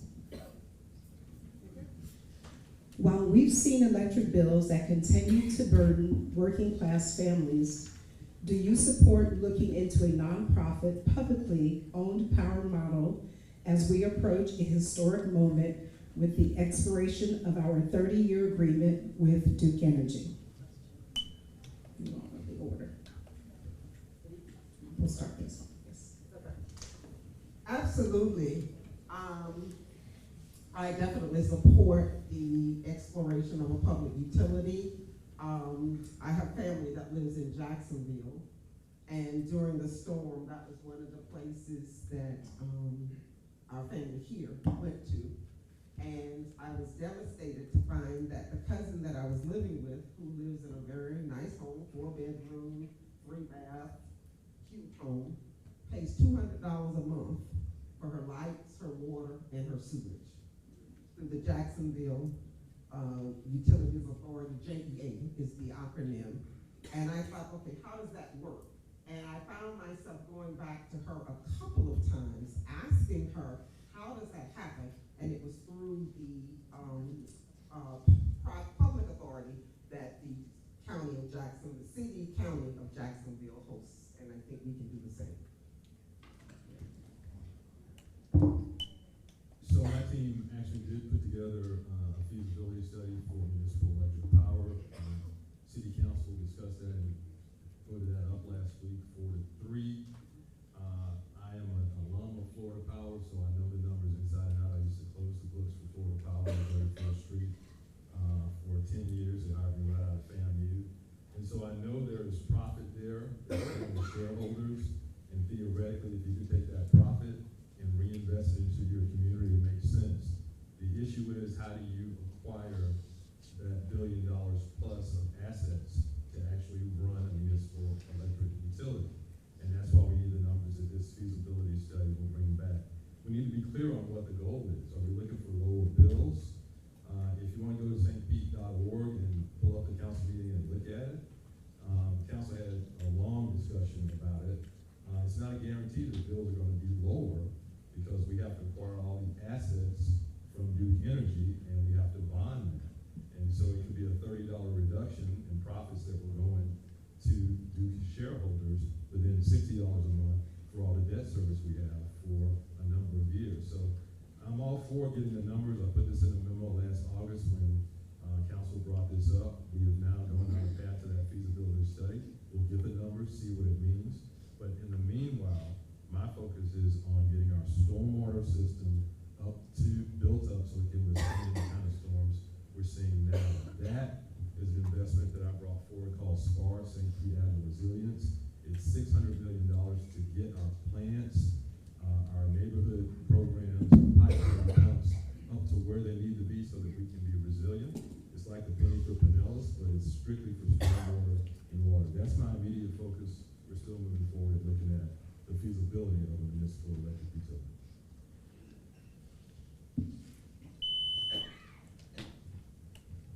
I'm not confident that the city can run a power plant. They can't run a water department.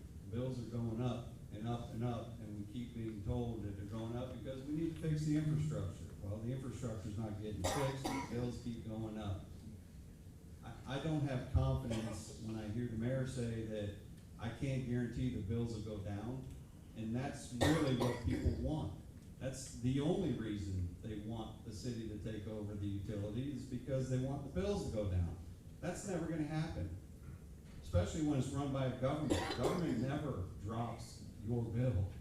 It never goes down. So I'm not confident in the city running a utility. I would like to see a competitive bid process that could possibly bring in a better ownership group. I don't know. So I need more study on that, but I think I'm leaning towards a competitive bid process.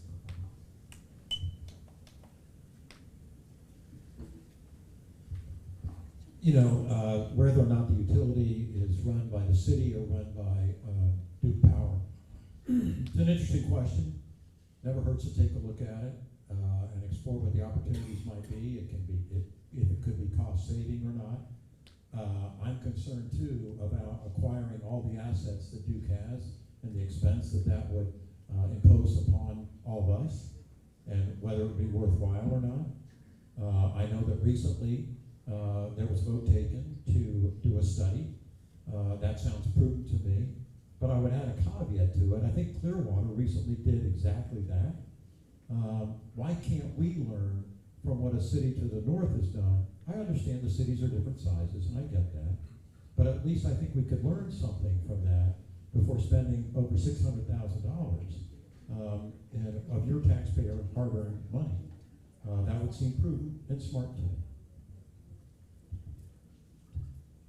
Well, I'm the only candidate up here who can let you know that I think as of last evening it was, that I was certified as a Dump Duke candidate, and I am proud of that. The reason being is not because I give false promises that we will be able to actually run our own electric, because we haven't done the study yet. But I am one of the 2 council members who have pushed for us to do this study. We have a generational opportunity to negotiate with Duke from a place of power and a place of knowledge, and explore what might be possible in order to keep profits that are from your pockets going out of Florida even, not even just out of our community. And I believe in that fundamentally because I believe that we should be able to keep profits here in our city. So while we may not eventually see power bills that are dramatically lower from running a municipal electric, what if those dollars stayed right here in our community, employing our own people to work here in our community? There could be other benefits that we have not even realized, and that is, we will find that out from the RFP that myself and Councilmember Floyd have pushed to have done. That RFP would have gone out 6 months earlier if I were mayor, whenever that was requested. There was a delay on it, there was a drag on it. It is now finally done. City Council, as of last week, voted to move that study forward. We will find out the information we need to know in order to either move that forward or negotiate from a place of power on your behalf. And I am proud of that, and I will stand by that until the very end. I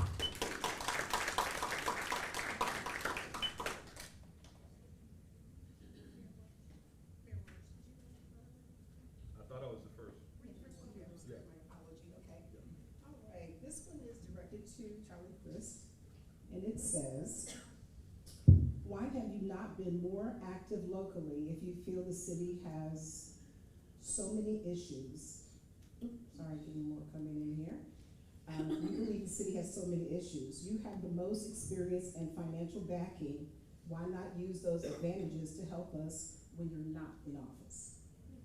Well, about 5 years ago, the mayor got hired as the mayor, not me. And so I, like you, have been watching his performance. I think he's a good man. Let me say that for the record. I think he's a decent man. I'm just disappointed in his leadership. And I think we need a change. So do the other people at this table with me. Or they wouldn't be running either, I presume. So, I just think that we have an opportunity to have an experienced executive office holding candidate be mayor of this town that we all care deeply about. And that's why I'm running, and that is being active. I'm in the game, and I'm on the field, and I'm doing it for you. I don't need to do this. But having been governor and attorney general and your congressman, I know I have the experience that can be brought to bear to help you and to help this city, to get us moving forward. The mayor inherited a city that was run well by Mayor Kreisman and Mayor Baker. That was a nice thing to inherit. And what we've seen since then has been moving backward. Whether it's the Rays or the Moffett Center or what have you, it's been a disappointment. I don't dislike the man, I'm just disappointed in my friend. I hope he does well. But I don't want him to get reelected, because I love you and I love this place. Thank you, Mr. Crest. This one is directed to Ms. Brandy Gabbard. It says, you have consistently voted in alignment with Mayor Welch during your time on the council. Why should voters expect a different outcome under your administration? Well, I think consistently probably doesn't necessarily share the sentiment of the last couple of years. I will tell you that I did support Mayor Welch in his run for mayor. I had very high hopes, and we called ourselves in the District 2 office the office of how can I help you whenever he was elected. Because we believe that when a mayor is successful, all of our city is successful. Unfortunately, what I saw after the storms of 2024 changed my mind. We need a city that is moving forward together, not a city that is left behind because of a project that fell apart. And that is what I saw in those moments after those storms that really changed for me, I believe, the trajectory of the city that we love. I think that we need to get back on track. We need somebody who is going to lead this city from a place of accountability and transparency. And I believe that I have the record to show and the business experience to show that I am the right person in this moment. And I don't believe that you just sit back and be complacent when you know things are not moving the way that they should. We have a beautiful city. We have so much promise. We just need somebody who's willing to dig in, do the hard work, be present, and be accountable to you, the people of St. Petersburg. I am that person, and I'm putting myself forward, humbly asking for your vote if you believe in that same vision that I'm laying out. Thank you. This one is going to be directed to Mr. Kevin Batdorf, and it says, given the increasingly partisan nature of politics at both the national level and here in Pinellas County, including ongoing disputes over redistricting and representation, is it reasonable for Republican candidates to appeal to Democrat voters for fairness and bipartisan consideration? Or should voters evaluate candidates primarily through the lens of their party actions and policies? I love this question. People ask me all the time, what's your affiliation? First question I get, you Republican or Democrat? I registered as a Republican when Jimmy Carter was president. He was implementing a draft, and I didn't want to go to war. So I registered as a Republican. I haven't changed because I like voting in the primaries. Now, I can tell you that I am not supported by the Republican Party in any way, shape, or form. I am not supported by the Democrat Party. My philosophy is, I know this is hard to believe, but I believe that everybody in this room is very similar to me and is really close to the middle. I am a fiscal conservative and I am a social liberal. Now that sounds kind of odd as a mix, right? But remember the story of the kid that beat the crap out of me as a boxer? I learned that we're all very similar and alike, and we should all be in this together. So my campaign is nonpartisan. I want you to look at me for who I am and what I've done and what I can do. And that's my platform. Together, we can do this, and united, we'll shine. Thank you, Mr. Batdorf. This one is directed to Mayor Ken Welch. It says, can you explain how the city made the FEMA deadline for debris pickup after Hurricane Milton? Yes, so again, we set a 90-day target working with the State Department of Emergency Management. It was very aggressive. And I recall with the three previous hurricanes,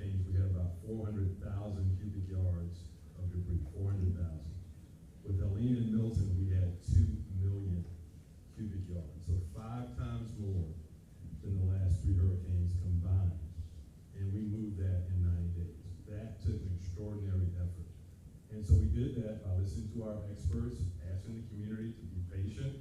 I had debris in front of my house 4 weeks on end as well. I know it was difficult, but the goal was to make sure that we kept our FEMA reimbursement whole. That means they had to be monitoring for the trucks, they had to go through the entire process. Even trucks that were certified for Helene had to be then recertified for Milton. And so I also served on the FEMA task force. Those are the kinds of things that we suggested to the president that they do to make FEMA more efficient going forward. But that's how we moved forward and got all that debris. May I have your attention, please? The library will be closing in 15 minutes. Who is that? Okay, I don't know who that is. Good Lord. Is that recorded? No, it's up. Okay, but I just want to speak to a few comments. Can I get like 5 seconds? Yes, definitely. A few comments that were made. You know, I'm really going to push back on folks, you know, talking our city down. And of course, they have to have something to run on. They have to say how bad it is. And I know there are national trends: the price of gas, the war in Iran, the price of eggs, all those things that the city doesn't control, and that's affecting everybody. But our city is doing well 2 years after the most devastating storms that we have ever faced. And independent folks like Wallet Hub consistently rank us as one of the best governments in the nation, consistently, year after year. Let's look at what the independent folks are saying. Best place to start a business, best place to live. These are independent folks around the nation who look at St. Pete and say we've got something good going on here. So I'm not going to allow folks just to talk us down so they can have a point to run on. Make a decision for yourself. I said when the hurricanes came, if we have a long rebuilding process, but St. Pete is back on its feet. Thank you very much. This next question is directed at all of the panelists. And it says, Police Chief Holloway signed onto a 287G agreement with ICE without consulting Mayor Welch or City Council. As mayor, will you direct Chief Holloway to scrap this voluntary agreement with ICE?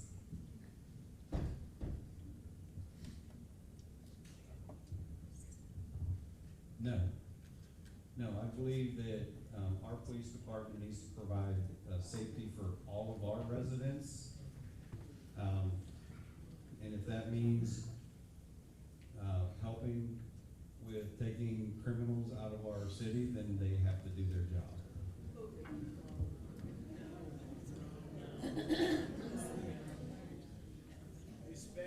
Governor Chris.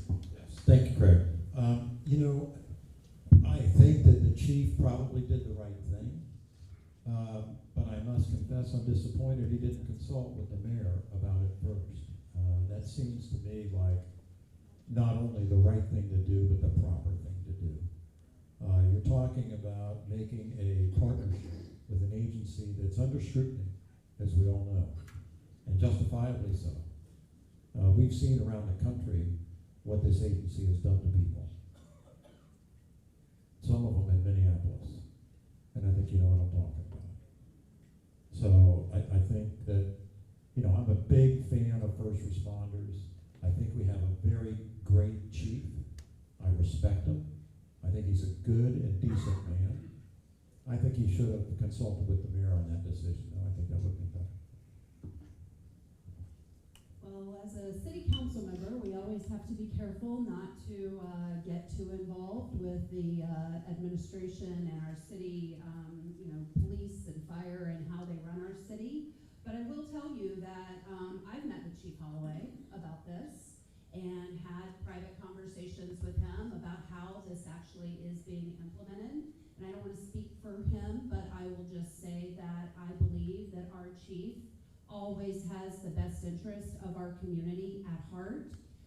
It is his job to uphold the law. And sometimes that may not look the way that we necessarily want it to, but in working with a mayor, you can come together and make sure that trust is at the heart of all policing that happens within the city. I am disappointed to hear that there was not that collaboration up front. This is news to me, did not know that. But I will promise as mayor to have a very close working relationship with our chiefs, both in police and fire. I already have those relationships today, and I look forward to maintaining them. and making sure that I am involved in every decision that is made at the top to restore trust and make sure that you, as the residents of St. Petersburg, always feel safe in our city. Ms. Grant. I'm not sure that Chief Holloway was required to have a consultation with Mayor before the actual agreement was signed. I'm not sure. But what I would do as mayor of St. Petersburg is automatically request that we be removed from that 287G agreement. It is not necessary for a local municipality to be a part of that agreement. It is pure political. Our sheriff is a part of the 287G, and that's where most of your encounter with ICE is going to be your county jail. That comes under the jurisdiction of our sheriff, not our municipal police officers, and I would certainly say we would no longer be a part of that agreement.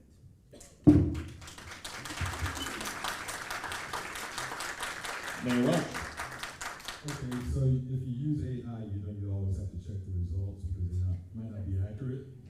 Same thing applies to the answers you heard today. I certainly did have conversations with the chief when the whole 287G issue was being discussed. It was an order from the governor.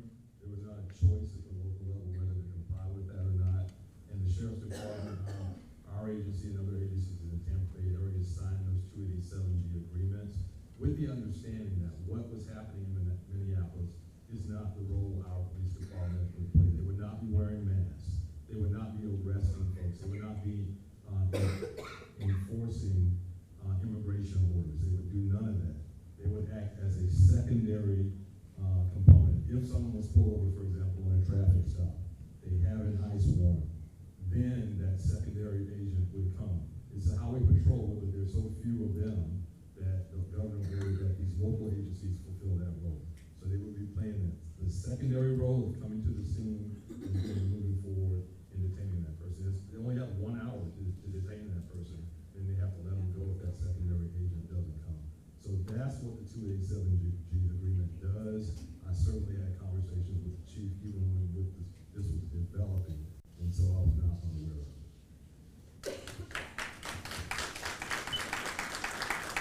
Thank you. And now it is time for closing statements from each of the candidates. For the closing statements, each candidate has 2 minutes, and we're going to do it in the reverse order of the opening statements, which means that first we will hear from Mr. Battle.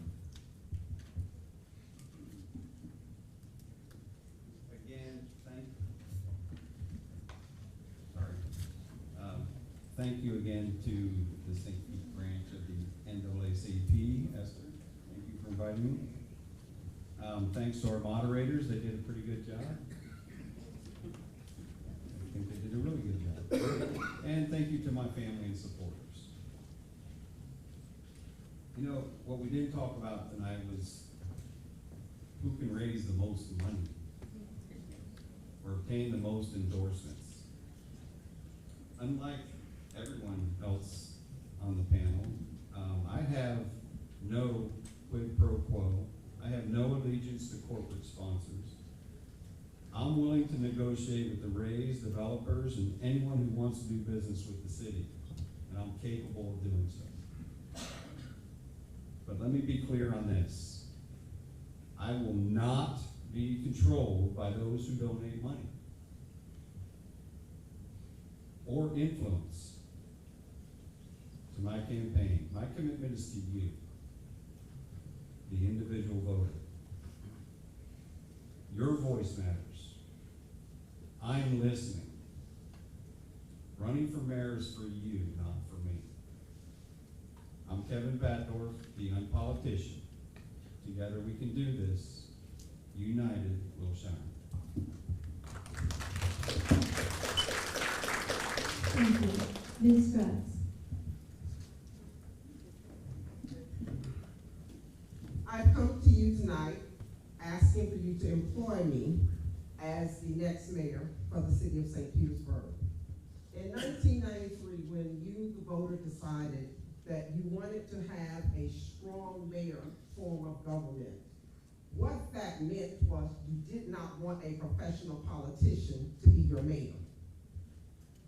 Correctly, this is not a business. The mayor conducts, or the government conducts the business of the city, but this is a public municipality. The principles of public administration is much different than a private business. I am the only candidate here that has been certified by the state of Florida as a public manager. That experience has spanned from law enforcement, corrections, public housing, nonprofits, May I have your and attention, please? The library will be closing in 5 minutes. If you would like to check out any materials, make purchases, or use the printer or copier, please do so now. Again, the library will be closing in 5 minutes. Thank you. Bye. We did pause the clock. I thought that was AI. But as I said earlier, I'm the only candidate that has a very expansive experience in the public sector, to include public housing, as I was saying, law enforcement, community corrections, which is, I'm now an administrator of Orange County Corrections, where I commute 1,500 miles a week, every day, to come back to my city to do the work of the people. One of the things that we have to acknowledge is that St. Petersburg, as beautiful as it is in an affordability crisis. You do not resolve crises by sticking your head in the sand and saying they do not exist. My leadership principles are sound. You acknowledge the truth. And from that acknowledgement, in collaboration with the 3,800 employees in the city of St. Petersburg, we can truly live up to the saying, we are St. Petersburg. Thank you. Thank you. Thank you, Member Weber. Well, I just want to first of all thank everyone for coming out tonight and sitting through with us. And I want to thank my husband and my son for your support and for being here. You know, we've had a lot of back and forth tonight, but I just want to level set. I am running on a platform that has a clear plan and vision for our city. Resiliency, affordability, livability, access to food, safe streets for all road users, education that increases our talent pool, access to good jobs, and transit so you can get to those jobs. Those are just a few of the things that I have worked on in my time on city council, and I will bring every bit of that experience, passion, and knowledge to the role of mayor. This isn't a retirement job.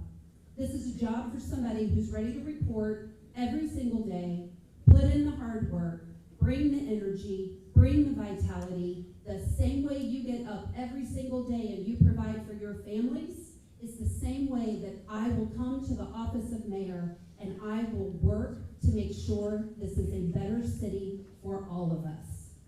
I am a champion for everyday people because I'm just an everyday person. I wanted a seat at the table so that I could be a voice for you. I'm asking for your vote to send me to the mayor's office because I don't need a learning curve. I am ready to lead day one. I am ready to do the work. And if you believe in the vision that I am laying forward, I hope that you will come out and vote. I hope that you will share with your friends my website. You have our information on the seats, but it's brandy4stpete.com. We have a real chance to move our city forward together. So let's work together to make it happen. Thank you. Well, I want to thank again the NAACP for sponsoring the evening, and thank all of you for coming out this evening. We've had a spirited debate, and I think it's been productive and informative. I'm offering my experience. I've run the state of Florida. I can run St. Pete, and I'll do it with grace and with honor and with integrity. And I think it's important that you understand I'm a happy warrior. Let me say it again, because I think it's important you have somebody who has an attitude that's uplifting, that's not looking to try to criticize everything. Well, obviously, we're running against this current mayor because we have some disappointments or concerns. A lot of people in the city do. They called me to be here to run, and I answered the call. I was grateful for that. I think it's important that we have somebody who supports our first responders, I do. Who supports affordability, I do.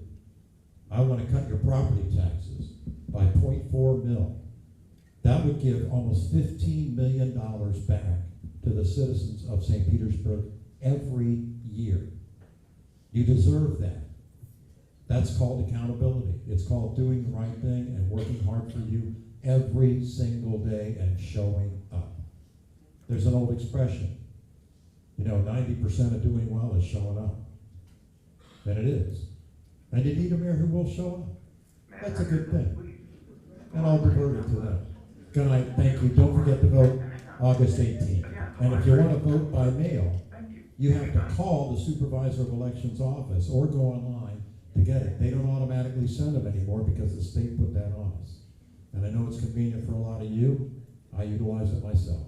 God bless you all, and thank you. God bless St. Petersburg. Mayoral. Thank you all for being here. Thanks to the NAACP for hosting us tonight and for the work you do to keep us accountable to the community.